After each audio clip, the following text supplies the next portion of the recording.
This is your News Now Sports. Welcome back to the Putnam County Fair. For the last 3 summers, OG turned BGSU baseball player Brad Croy is suited up for the Lima Locos. Croy may be out of college eligibility, but he's donning the blue and orange again this summer, this time as an assistant coach.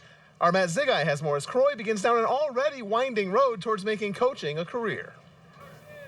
Ottawa Glandorf grad and former Lima Loco Brad Croy has set his sights on coaching as he is an assistant coach for the Locos this summer. I had a great time here in my 3 years playing, and then last year after our last playoff game when we got eliminated, Steve Meyer approached me and said that if I ever had any interest in coaching, then I would have a spot here. So it got to be about winter, and I asked if the offer still stood, and he said yeah, so here I am. Next spring, Croy will volunteer his time to work as a grad assistant with the UNOH baseball team. He will do so while working full-time, showing his true passion for what he loves. I applied for UNOH's GA spot, and unfortunately I was a few days late as they had already offered the spot, so they still brought me in and they seemed to really like me, so they offered me a volunteer spot for 1 year, and then they would slide me into the GA spot the next year.